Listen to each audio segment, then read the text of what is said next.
Good evening, everyone. It's another episode of Let Us Talk with four more guests on. Another all-women show tonight. As you may have seen, the big announcement was that we got Taj Jackson on Thursday night at 8:30. So make sure everyone tunes in Thursday 8:30 for a really exciting episode of Let Us Talk live on Thursday with, as I say, Taj Jackson. So it should be really good. If you miss any of tonight or have missed any of the other episodes, please go back to them on YouTube. Mental health, hashtag Let Us Talk. Again, as always, questions are welcome tonight to all our guests. And just wait for a couple of people to come in, and then we will sort it out.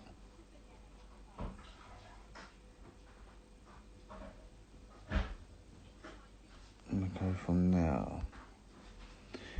Anyone can come on the show. Just let me know, DM me, and we'll try to sort it out or arrange it. I've got a lot of people lined up, but I can fit anyone in along the way.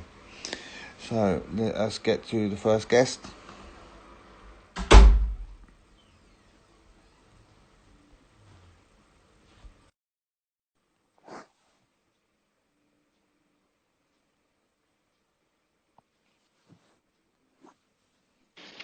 Hello.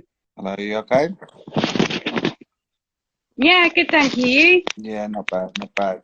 So for the ones in here, let them know who you are, how we started talking, and also what the meaning of mental health is to you. Okay. I actually heard about you via your lovely girlfriend who was chatting to Matt Goss Mm-hmm. on his live chat, and obviously starting looking at what you did, and I've got, a huge interest in it because of the issues I've had. And we got in touch, and here I am. So. Okay, and do you want to just let people know your name as well? Yeah, sorry. Hi, I'm Sonia. That's fine. Would help. That's fine. So you touched on it as well. Obviously, mental health means a lot to you, or maybe in the past you may have had struggles yourself or had people around you. How do you feel you coped with mental health? I'm not really sure. I'll try and cut my story quite short because it's quite long-winded. But my main battle in my life was alcohol. I was addicted to alcohol. I had a lot of horrible stuff happen to me as a child, through my teens. That was my escapism. I couldn't cope. I got to a point, I've been sober 5 years next month. I got to a point I took myself to hospital, got detoxed. I tried, to be honest, Jamie, I tried CBT, I tried counselling. For me, it didn't work. Yeah. I kind of felt like I was just fueling someone's wages to get all my rubbish off my chest. Yeah. It didn't help me. I got detoxed and I came out of hospital with a just totally different attitude. Yeah. That it was for me, do or die. I was so poorly, and yeah, it's been awful. I've had really nasty stuff happen in my younger years. I mean, I'm nearly 50 now, but in my early 20s and my childhood, and I couldn't cope with it. It was too much at that age. I just couldn't cope, and the doctors, etc., they tried medication. Personally, I didn't want to go down that road because I knew I had a problem with alcohol. Yeah. And yeah, it spiraled over 20 years and I became alcohol dependent. I was a mess. I did some terrible things that when I think back now, I'm quite ashamed of. But I've turned it around. I'm holding down a job now full time. So yeah, It's been tough. No, It really. that's amazing. And as Mal has just said, who's been on the show before as well, 5 years is very good. And he's saying big up to you as well. And your Thank you so much. and your story, even though as you said, it's a little part of it, it's opened up, and hopefully it helps one person to say, look, I had these struggles, but now I've got past it, and obviously, as you say, you're holding down a job, and you've got past the bad times what you had. I think you do. I think I came to that point in my life where I had to do something drastic because I was going to die. I mean, I've still got issues now going on with my liver, but I'm hoping that will correct itself because I chose to do the right thing, stay abstinent from alcohol. But yeah, me just talking to you guys tonight, I don't expect a big pat on the back for what I've achieved because it's bloody hard. And a lot of people can't do it. But when I left that hospital, Jamie, the one thing I heard you talk about your father and support and stuff, I had nothing. I had no rehab. My partner, funny enough, is called Jamie. He got me out of my situation. The flat I was living in was attached to a pub, or like a club. He got me out of there. I moved in with him, and just turned it around. I had to break free from. I've hardly got any friends now because I had to break that cycle, and I didn't get the support. I realised throughout this journey, especially the last 5 years, that I'm a lot bloody stronger than what I thought I was. Yeah. I was like, I can't stop drinking. Complete defeatist. Because that was the only way I could focus. That was my life, was alcohol. But I did, obviously the hospital helped because they detoxed me. But I walked out of there. I could have walked in the nearest offie or a pub and just got straight back on it. But I made that choice there and then that I wasn't going to go back to that way of life. Yeah. And here I am now, 5 years next month, stronger than ever. So, like I said, I'm not bigging myself up saying, oh, I did it. I'm so clever and I'm so brave. But if I can just inspire one other person that you can do it, because I was the weakest person in my head, the weakest person. I really didn't imagine that I could ever do it, Jamie. And I'm living proof. I'm still here, and I have. Yeah, Fiona is obviously coming on soon as well. She said, "Powerful, Sonia. I know you've been a big supporter over Spencer, as just said as well. Full respect, Sonia. Smashing it well. Thank you, guys. Thank you. So you're getting a lot of obviously positive things. You said about your partner now, obviously, and he's helped you obviously a lot from what you said. But you touched on it through the aftercare, and that you don't feel when you've spoken to counsellors and everything like that, and that didn't help you. I know you've watched nearly all these shows since obviously we met through Zoe and Matt Goss and that. But do you feel that aftercare has to improve drastically to help people with mental health? I do, definitely. I think, the option should be available to people. I wasn't even given a choice. It was kind of, okay, you're fixed now, off you trot. And if it wasn't for me getting into the mindset that I did, I could have easily fallen off the wagon, Jamie. Yeah. I do strongly agree. I think, there isn't enough support.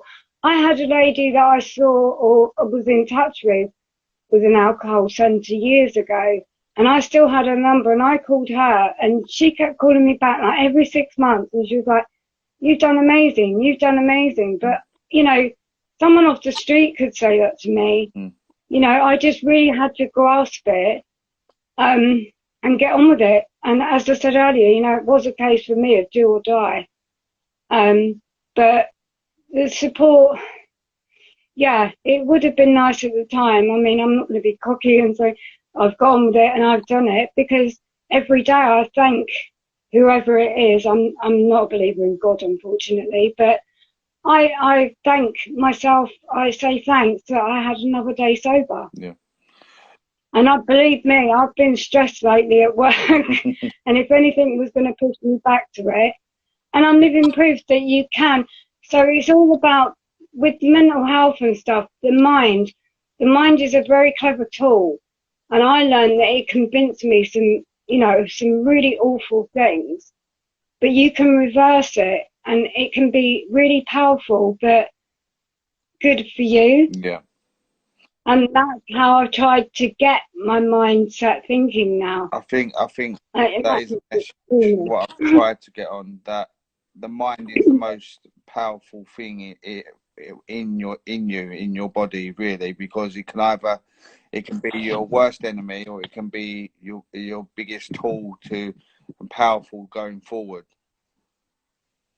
Absolutely, because I always convinced myself that, the brain was convincing me of all these horrible things, and I thought, well, hold on a minute, if it can do that, then you can use it for the positive stuff. And I've just kind of carried that thought, that feeling, throughout the last 5 years especially, and now learn to just drop all the baggage from the past, because the past is the past. You can't change it. So you just move on, don't you? Yeah. Do you feel yeah, here I am. Yeah, no. Obviously, a lot of the chats and a lot of the conversations along the way. A lot of people have obviously touched on it being within an educational setting earlier. Do you feel it should be in an educational setting earlier? Definitely. I think, from my perspective, I went through a couple of horrendous things as a child. But there wasn't that support. You were just expected to go to school, do your studies. You went home, and you may or may not come across that awful experience that you're already experiencing. So, but back then, like I said, I'm almost 50, but mental health, it's people like yourself doing what you're doing, just raising the awareness, and getting the support out there. It's just so important. There's so many, I know you've touched on it with all this COVID-19. There's going to be so much backlash of this with people just driving themselves insane, being locked indoors. Yeah. So yeah, education, I think, to stem it into people or to children's brains from a young age and give them a better understanding that they can get help. They don't have to deal with these things by themselves. It's a really, really good idea. How important? I really do. How important do you feel it is to find the right person? As you said, and a lot of people have actually said they've gone to counsellors, gave it a try, and it hasn't worked for them, but they've had to find the right person. How important do you feel that is the right thing to do? Yeah, I mean, as I touched on earlier, having CBT, seeing counsellors, I've seen various counsellors over the years.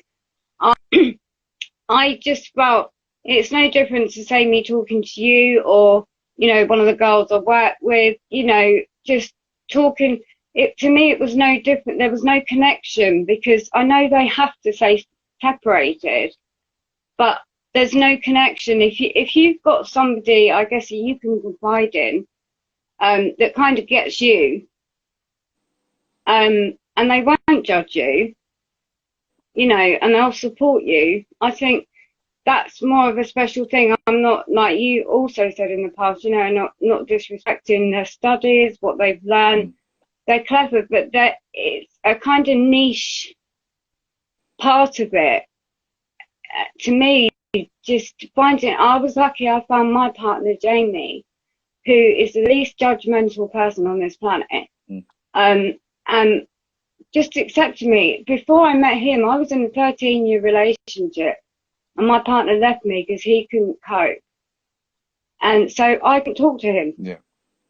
So, you know, it's just finding that person, I guess. I don't know. You know, I think everybody has got a friend somewhere that they could say maybe, oh, you know, I trust my life with them. But I don't know. It's really hard.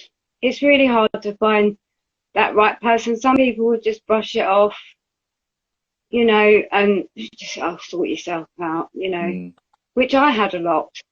I had that an awful lot. I thought, you get over it, you know. Well, it's not that black and white, is it? No. It's not. There's always, you know, a lot of underlying stuff that somebody may, you know, have gone through that they choose not to talk about. 100. So definitely what very you're hard. is correct. As Junior has just said as well, totally agree with what you're saying. Before I move on to the next person, obviously, I personally want to, and the last question, we move on to it. But I personally like to thank you, obviously, for the whole support since, well, obviously, we have met, and you've been on, like as I say, every single live, listening to everyone, and also obviously asking questions and showing your support for not only me but also the guests what have been on here along the way. So I can't thank you enough for that as well.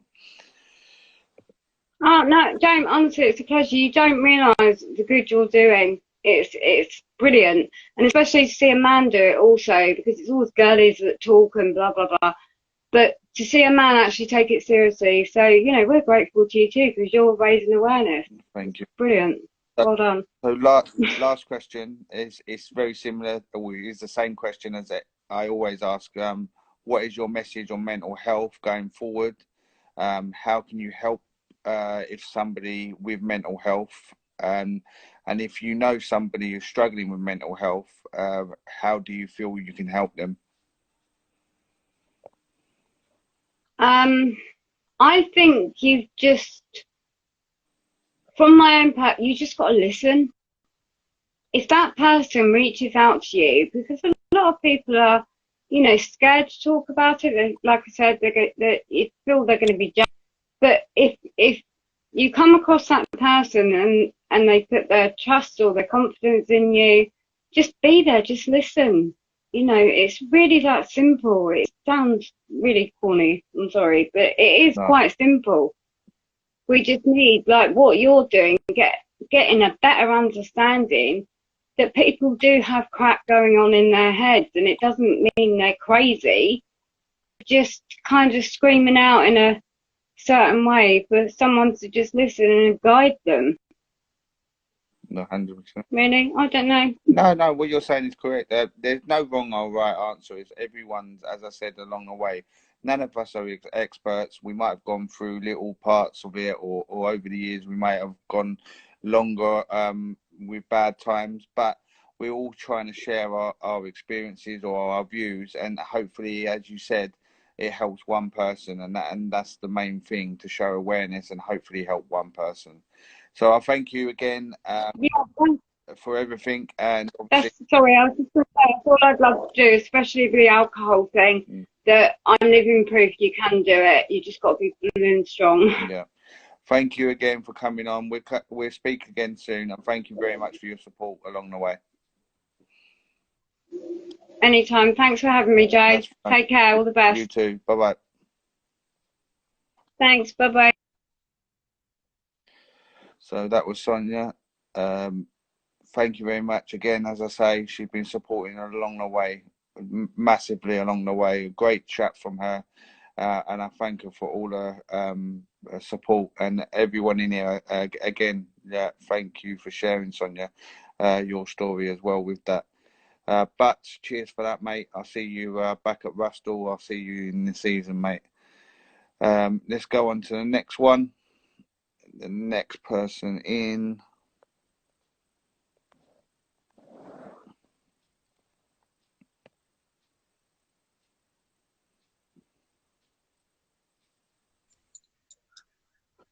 Hello. Hello from Ireland. How are you? I'm okay. How are you? Not a bother. Yeah. Not a bother. Thanks for having me on. No, of course, 100%. So, first question, like always, is let everyone know who you are, how we met, and also or how we started speaking, and also what mental health means to you. So I'm Fiona O'Neill, as you probably know by the accent, ringing in from Ireland. So I'm a follower of Jamie's, so tuning into his talks here on a Monday night, even to come away just with one little tip from a Monday night helps. I'm a mum of 2 boys, and boys that are facing into a future of peer pressure, of sports, of trying to overachieve, trying to be the best, and trying to be the best in their head. So I see the struggles that, like I said, my young lad, now like I said, he is young, but facing into soccer in a big way, but the anxieties that he has as a kid, and it worries me.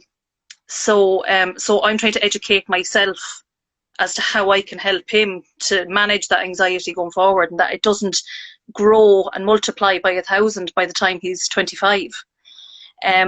So and then I suppose even managing my own anxieties of that, because like I said, when I start worrying as a mum about kids facing into this, it brings on anxieties for myself. So we're the 3, it's just the 3 of us, it's myself and the 2 boys. So we're on a journey, the 3 of us together, to try and manage mental health. We have, my eldest boy actually has physical health problems. I believe it or not, when he was 5, was diagnosed with arthritis. So he not only has the medical stuff, he has the psychological stuff as well as that. So there's a lot going on in our house when it comes to the mental side of things. But even Sonia there mentioned in the last thing, and it hit the nail on the head about talking to services, and maybe sometimes the therapist isn't the right person to talk to.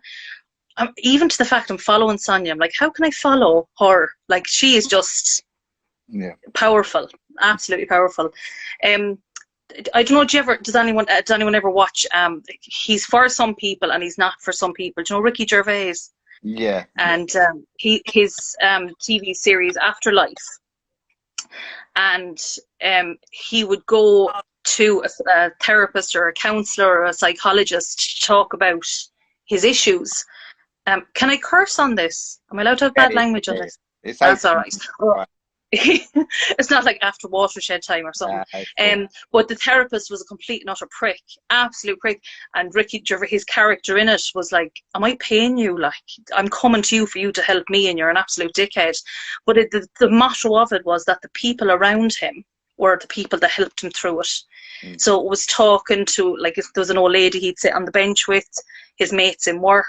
So they were the ones that walked him through his problems, rather than actually paying this fella that was a complete utter dickhead. But that was the message to me, is that it's the people you surround yourself with that'll help you through stuff. So even before this call, I'll be very honest with you, I'm having a rough few days. So even before this call, I ended up having to ring someone. It was an emotional day, but it was just to be able to reach out and just to get shit off the chest. Because like I said, exactly as Sonia said as well, is that when you keep it in, the thoughts and the voices in the head start, and you start talking yourself into stuff and convincing yourself of maybe your self-worth, and just the more that you keep that talk in the head, it multiplies. So to be able to speak it out with someone, and just to someone to be able to put you back onto that right path, is huge, you know. And for me, like I said, it's my 2 boys. Sometimes it's me that they have to talk to, so I need to make sure that I'm okay to be able to help them. You know, so yeah, there's a lot going on, and I think everyone's in the same boat, regardless where people are coming from. You know, what their background is. You know. So Bush Billy and Baby said, "Oh, you are amazing to come and speak when you are not feeling great." Yeah. But like I said, it's that a lot of people think, I have a Facebook group, it's called the Audacity to be Happy, as in how dare you want to be happy. But people think, because I'm trying to help people feel better about themselves, that I'm always feeling better. Yeah. By no bloody means am I always feeling better. I struggle just as much as anyone else, you know. It's what the people say as well. It's like they see on the outside you're as happy and smiley. You could be the happiest and smiliest thing, but they don't know what's going on in your head ever. Absolutely, absolutely. And sometimes it's actually by helping other people. It can, again, going back to the mind, is sometimes when you focus on help other people with their problems, it can take you off your mind off your problems a small bit. Well, you know, I said this before, that the whole of last year, I was so focused, I never sat down properly and probably thought about my issues with my dad or what he had gone through, because I was so focused on the England six-a-side team and I'd done everything. And to be fair, lockdown probably to a certain degree opened up a can of worms I had never thought about, or never thought of, or this may have happened, or this may have happened, or this has happened. And now, obviously, speaking to so many different people, I even it helps me, you know what I mean, to understand it maybe more than what I thought I may have known. Yeah, 100%, 100%.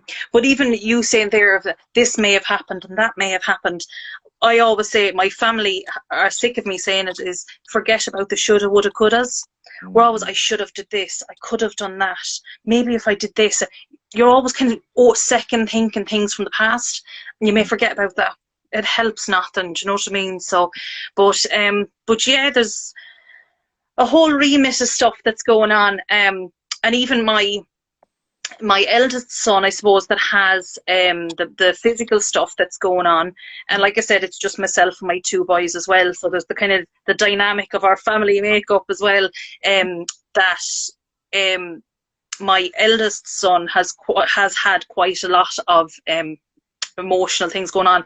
And when there was a time a few years ago that he actually physically tried to do something to himself, even though we knew I was crying out to services for years before, about 2 years before that, I could see it was brewing, and I could see he was saying things that wasn't right, and I was telling the doctors. And so you'd ask Sonia about the services, and in Ireland is quite similar, that it wasn't until he actually followed through on what he was saying he was going to do, then the services came together.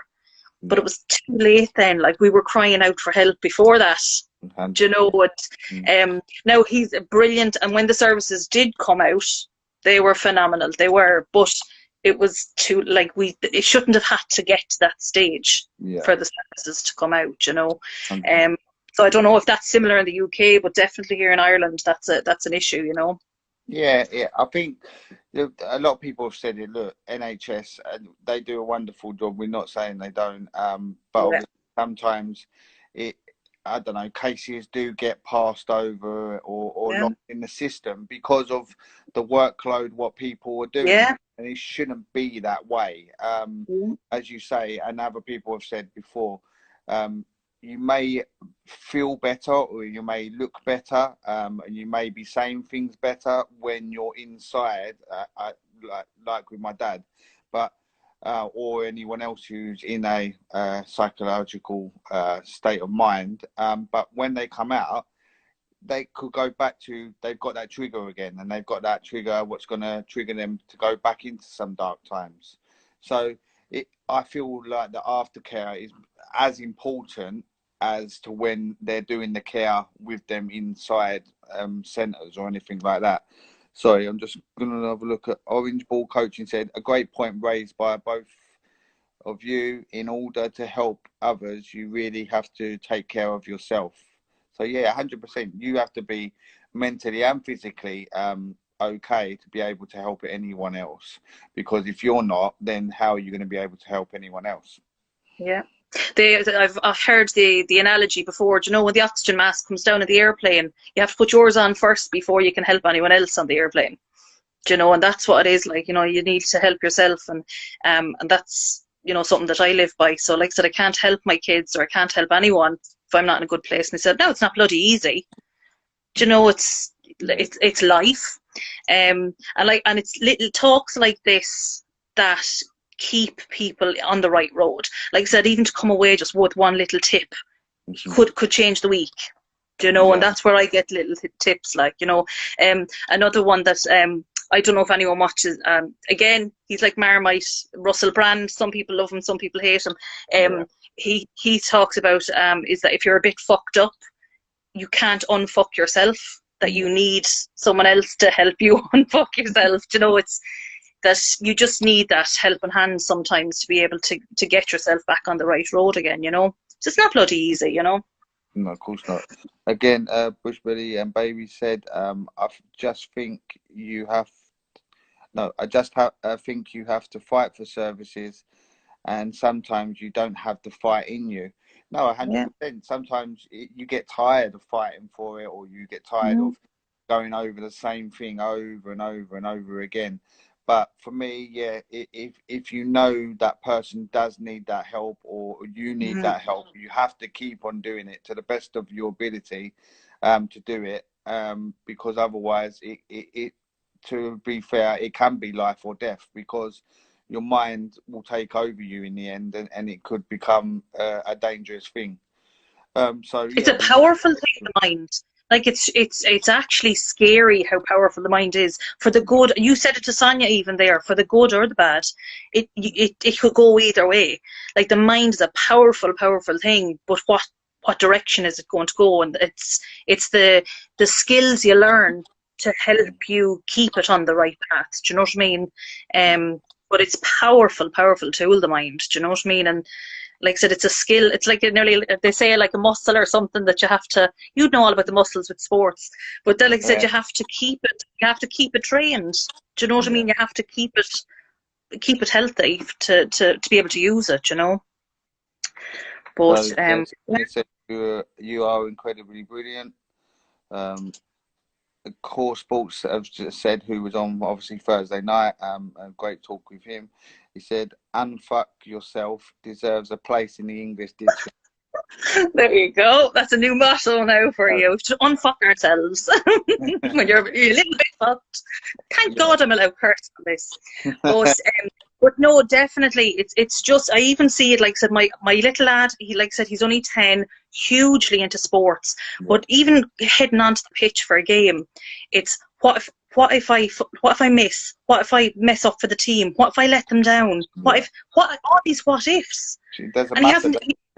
Oh my God! But it's trying to get all those what ifs. But it's actually scary to the fact it's moving into other places in his life. That even when we go into a shopping centre, it's what if I go into a shop and knock something over and I break it? What if someone talks to me and I don't know the answer? What if I don't understand them? There's all these what ifs. And like I said, I need to be able to manage that he's not that same way when he's 25. Do you know, it's try and manage that now. So now I bloody do myself. Again, the same thing. I do the what ifs. I do coming on this now. What if I can't bloody answer the Instagram call? What if I can't? Like, you're always doing it to yourself. It's what if this? What if? And we need to stop doing that to ourselves, you know? Yeah, so you touched on it a little bit. Obviously, passing on education and everything. But do you feel it should be in the curriculum in general to help younger people understand it? Yeah, 100%. That, as in that, it's not something to be scared of. Do you know, sometimes when people have those what if feelings, they're like, do you know, there's something wrong with me. Do you know what I mean? That again, that you're kind of going, you know, how is everyone else able to succeed and I'm still here like this? And you start questioning yourself. But that doesn't mean that you're sick in the head. That means that you need to thrash these ideas out with someone and talk to someone about it. But when you have those thoughts, some people think, well, I'm not telling anyone I'm thinking like this now because they'll send me to the doctor. So to be able to tell kids, do you know what, having these thoughts is fine. And it's okay to, whether it be someone in school that you talk to, or whether you go home, you talk to your mates about it. This is normal, completely not utterly normal, that the whole population is thinking like this, that it's not something, it's not a failure to be doubting yourself or questioning yourself, you know.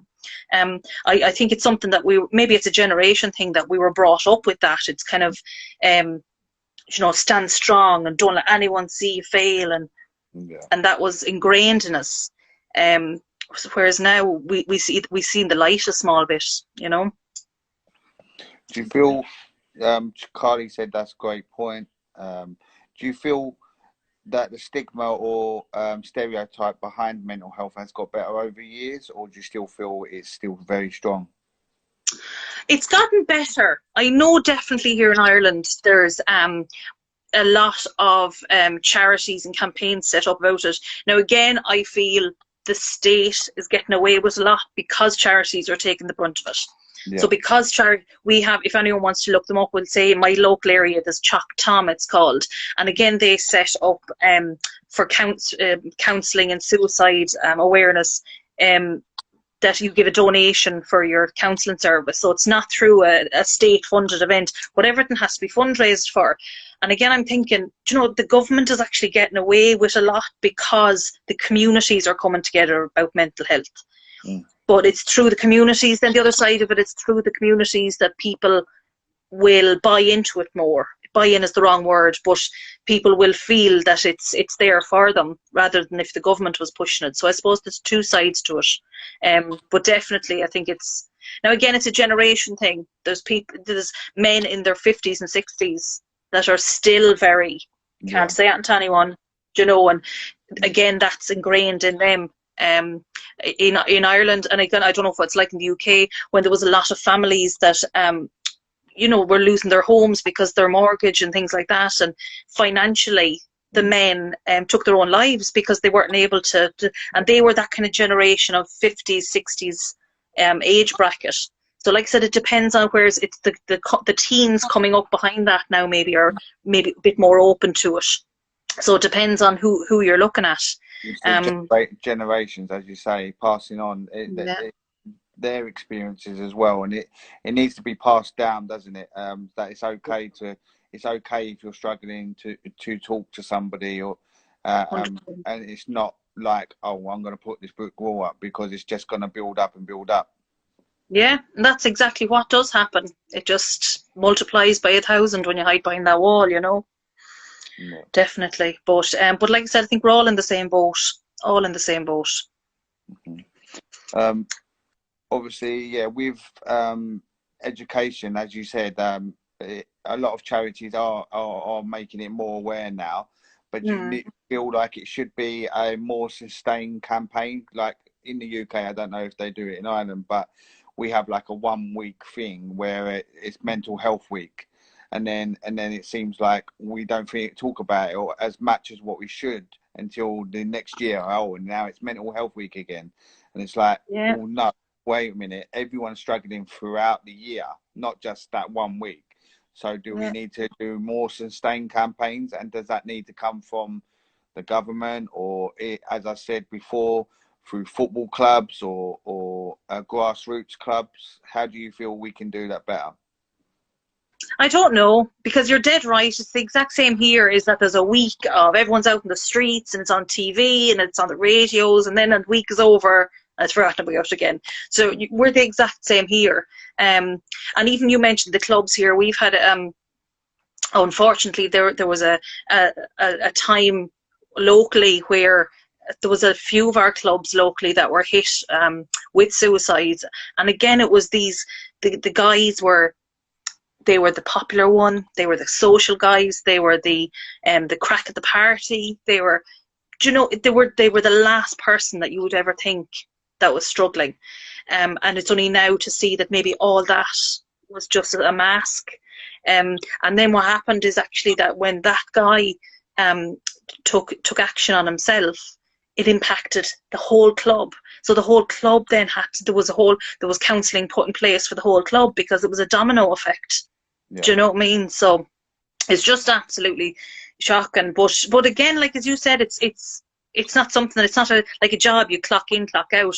Come 5 o'clock, oh, my mental health is fine now. Come 5 o'clock. So it's ongoing. It's all year. But it's something that we all do. Whether everyone takes on just one little, what do they say, a random act of kindness to someone. Because it's even, do you know, I know I'm not going to tar men with the one brush now, but do you know, even when lads would come up to each other and go, all right, Jamie, you bastard. Do you know what I mean? It's just this, this banter between lads, and you're kind of, you don't know if I know what you mean. he's after having a bad day, and you say that one wrong thing to him. Do you know what I mean? So you don't know what's going on behind closed doors. No one knows what's going on. So it's just be kind to everyone. At this, as I said, the random act of kindness to everyone, because no one knows. One thing could just break the camel. What's that? The phrase, break the camel's back? Is that what they say? Yeah. But it's just, no one knows what's going on in anyone's head. So you just have to be kind to everyone, because, like I said, just you say that one wrong thing, and it could be the last wrong thing, you know. Yeah, you might have said it, but obviously, last question before we move on. What's your overall message, obviously, on mental health?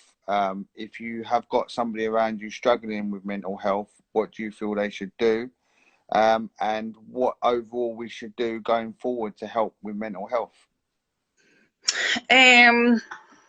The message, it's actually a phrase that I heard recently, and it hit home, is your mess is your message. So no matter how crap things are, it's your mess, and it can be a message for someone else. So, like I said, being honest, like the honesty in Sonia's story, like that was her mess, and the message that's after given to loads of people. So your mess is your message. So actually hold your mess high, because it can help someone else. And talk. That's the only thing I can say, is exactly as the hashtag is here. Let us talk, because that's the only way. Even if it's just to one person, it doesn't have to be telling the whole family. It doesn't have to be telling the whole club. One person is all you need to talk to. That's all it is. That one person. That's me. All right, cheers. Thank you very much. Great points. Thank you. I've really enjoyed having a chat with you. Hopefully, not a bother, and I'll be tuning in again next Monday night. Cheers. Thank you very much. Cheers. Thanks a million. Bye. Bye bye. Thank you, Fiona, from Ireland.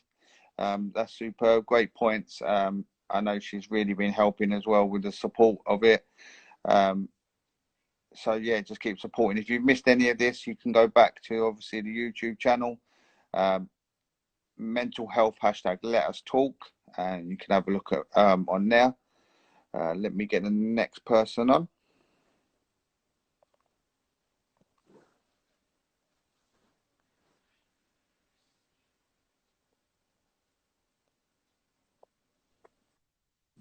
Hello. Hi, Jamie.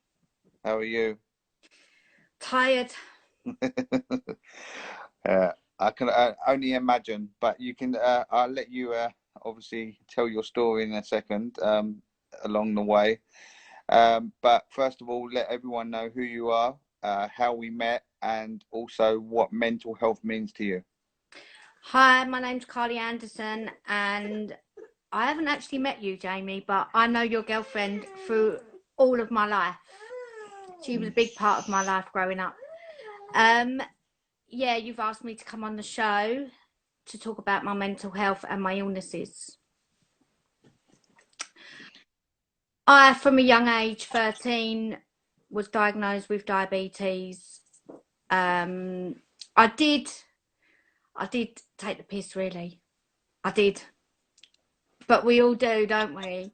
We don't listen to what our mums say and all the rest of it. And I feel like all of this is all my fault. But my mum keeps saying to me, it's not.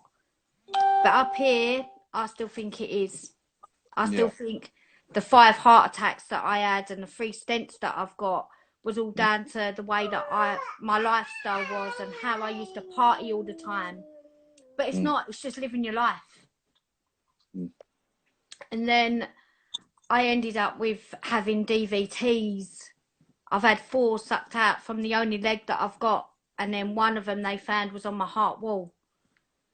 They sucked all them away. I still didn't think nothing of it. I still just carried on doing whatever I wanted to do, whenever I wanted to do it. I wouldn't have anyone tell me anything.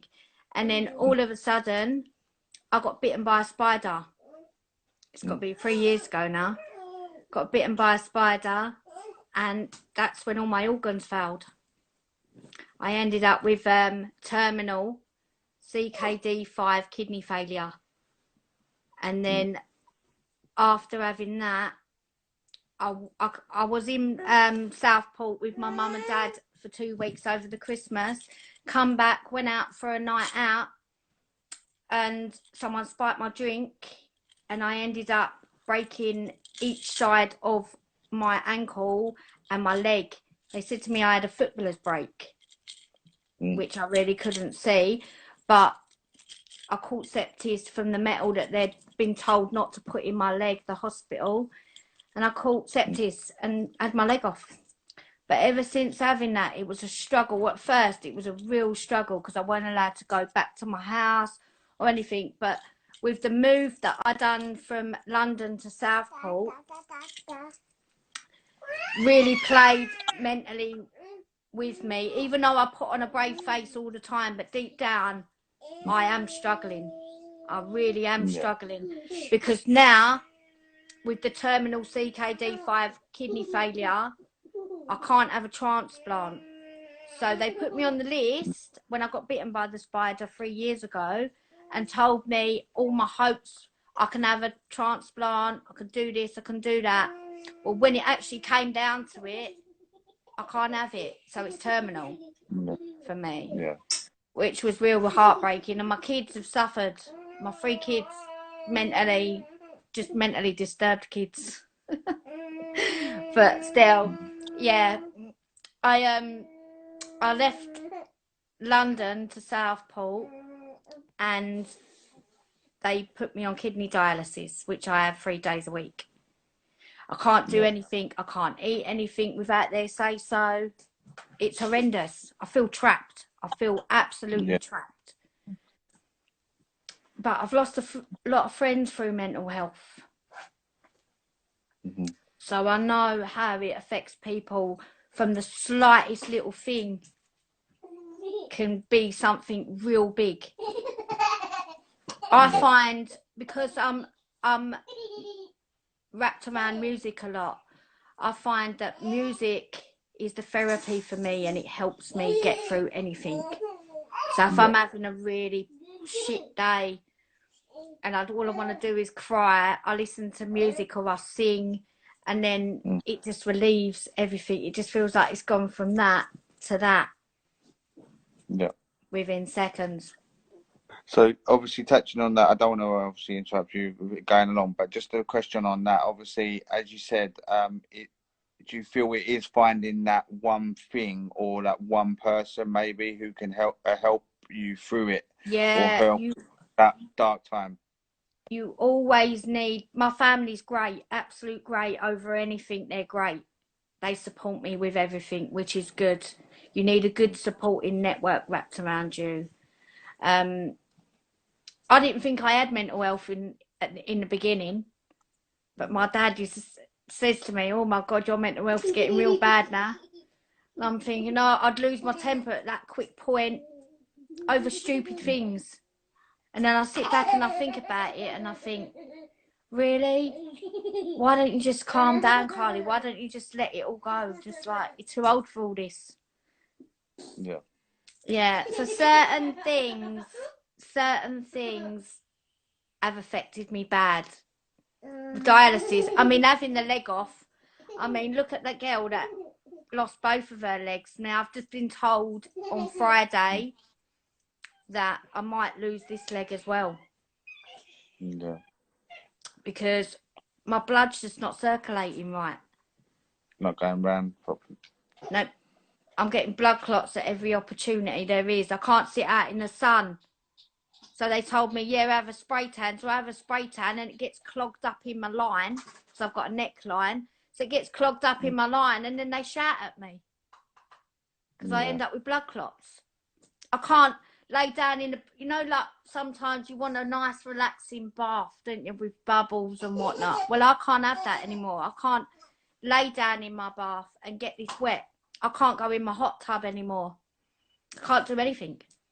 I feel like I have to answer to someone all the time, and I don't like it. Cool. And obviously that doesn't only affect you with everything you're going on. That also affects you mentally, because obviously you feeling trapped. Feeling really trapped. Really.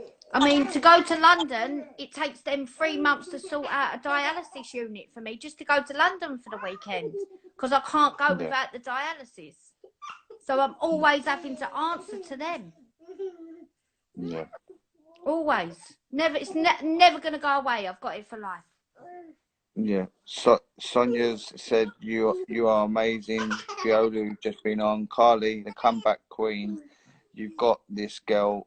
Please write a book. You're a powerful story to tell. Thank you, Sonia. Jacko German said, look at that smile. What a strong woman as well. Thank you. Yeah. When the other day when you put up about me on Instagram, one of my oldest friends that I used to go about with when I was a kid added me on Instagram and was like, do you remember who I am? And I'm looking at him, I'm thinking, no, I don't remember you. But then I do. Flipping mental, like, it's mad. What's happened to you? Yeah. I was this really healthy girl, and now... Yeah. Now I feel like I haven't got life anymore. But then everyone in here saying how strong you are and how well you're doing, how strong and powerful you obviously are. So you can pass these experiences on, even though they are bad experiences for yourself, but pass them on to your kids and pass them on to other people to help them with their struggles and say, look, if I can get through all this and I'm still going, then everyone else can be strong, because it ain't as bad as what I'm going through. So, like, try to be strong and try to get through these struggles. You know what I mean?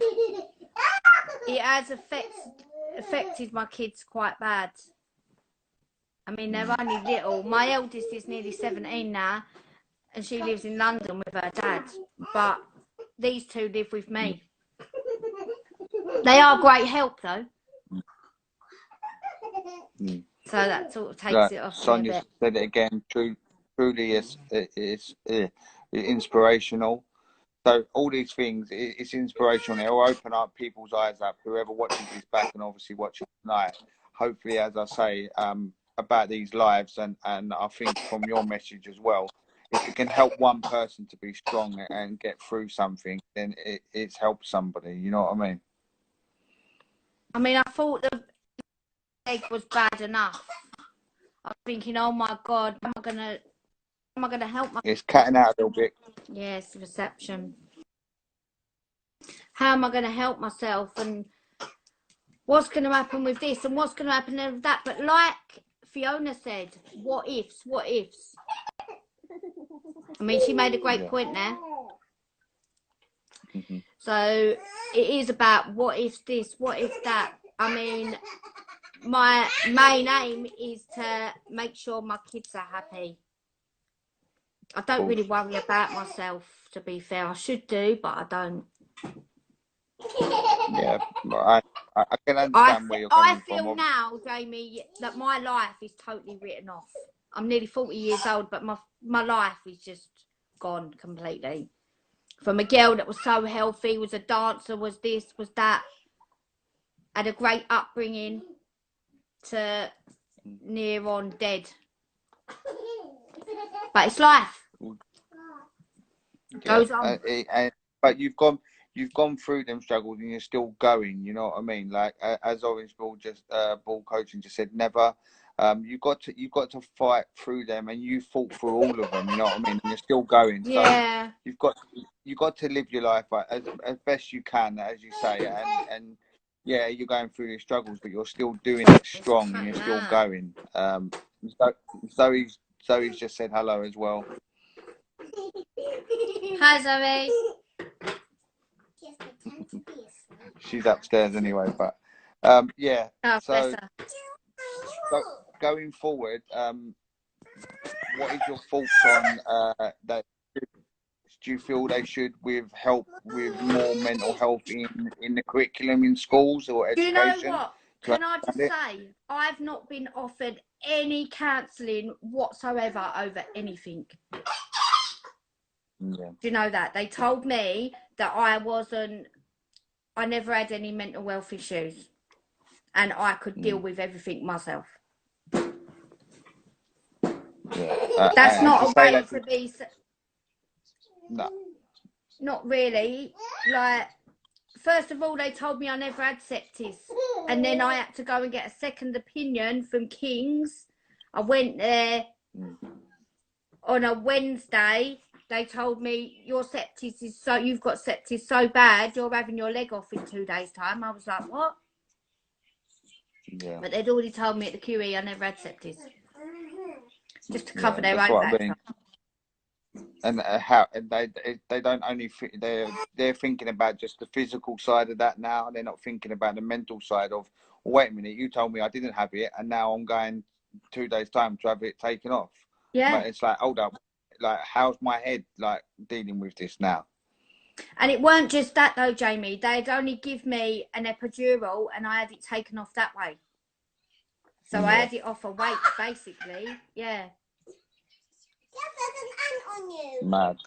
Madness. But I'm coping. I am coping. Yeah, no, of course you are. I've got a good network. Like, my whole family's great. Obviously, it's finding that right person, as you say, you've said before, and we've all said before. It's finding that right person to be able to have that support from them, and having the right support from them, isn't it, as well? Yeah. It's about having good network support, I think. Good people wrapped around you. Don't be wrapped around bad people, because all bad people do is bring you down. 100%. Carley, unbelievable story. Before you go, obviously, last question, as I ask everyone, what do you feel people with mental health, how do you feel we can help them going forward? If anyone's struggling with mental health, what do you feel they should do? Jane? I'm just saying, last question before we go. What do you feel, somebody with mental health, how do you feel we can help them going forward? And what's your overall message on mental health going forward? Right, mental health issues. If you have mental health issues, please don't keep them to yourself. You need to open up to people, because by keeping it to yourself will just eat you up inside. It did to one of my friends, and my friends, he hung himself. Like, he said he couldn't get out of it. But if he would have spoken up, I'm sure he could have done. Now, yeah, the way forward, you need to just live your life, I think. Speak up and be happy. 100%, Carley. If you don't speak up, you won't be happy. It will just eat you up. 100%. Carley, thank you very much for coming on, sharing your story. As everyone says, very inspirational. Thank you very much. Keep safe, and I'm sure me and Zoe will speak to you soon. And anyone that wants to add me on Instagram is more than welcome. I will answer any questions. Thank you, Jamie, for having me. Do you want to say your Instagram tag before? Do I want to say what? It keeps going funny. Sorry, your Instagram tag before you go. Yes. Yeah. What do I have to do? Just say it. So it's at Sexy Carley _1. At Sexy Carley 1. There you go. So there we got it. Thank you. So anyone wants to add and speak to Carley, that's fine as well. Cheers, Jamie. Cheers, Carley. Thank you very much. Thank you very much. Bye. Bye-bye. So that was Carley. Inspirational story. Thank you very much for coming on. And also, obviously, Zoe sorting it out. Orange Ball Coaching has said, really brave to share your story. Thank you. And that baby has the best laugh. Yeah. Happy people around Carley. And that's only because, obviously, she's spreading happiness around as well. As Sonia said, wow, that was a great story. It is an inspirational story. I've got 20 seconds left. So everyone come back. I'm going to be back within a minute, and we get our last guest on. I'll see you in less than a minute. A